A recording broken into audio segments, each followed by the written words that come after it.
రెండో ప్రశ్నకి సమాధానం టెంపుల్ టూరిజం కింద ఒంటిమిట్ట సీతారామస్వామి వారి దేవాలయానికి ఆధ్యాత్మిక పర్యటన కేంద్రంగా అభివృద్ధి చేయాలనేటువంటి ఆలోచన ప్రభుత్వం చేస్తుంది అధ్యక్ష.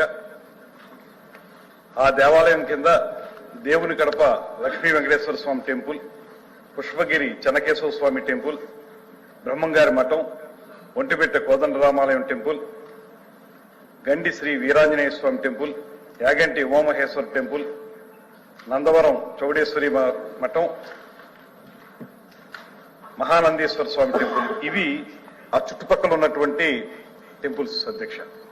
వీటన్నిటినీ కలిపి ఒక ఆధ్యాత్మిక పర్యాటక కేంద్రంగా మార్చాలనేటువంటి ఆలోచన ప్రభుత్వం ఈ మధ్యకాలంలో చేస్తా ఉంది.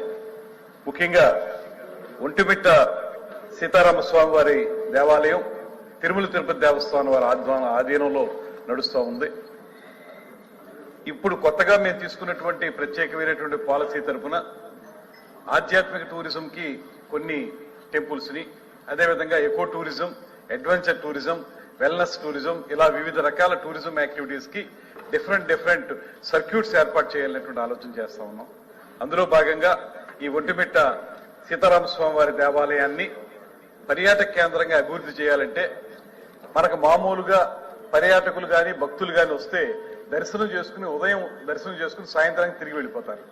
అక్కడ ఒక 2-3 రోజులు వారిని ఉంచాలి అంటే ఆ చుట్టుపక్కల ప్రదేశాలను కూడా ఒక సర్క్యూట్ గా తయారు చేసి దానికి మనం ప్రత్యేకమైనటువంటి బస్సుల్ని లేకపోతే టూరిజం ప్యాకేజీని ఏర్పాటు చేస్తే కేవలం దేవాలయాన్ని సందర్శించుకునే మాట మాత్రమే కాకుండా అక్కడ బోటింగ్ కూడా ఏర్పాటు చేయాలనేటువంటి ఆలోచన చేస్తా ఉన్నాం.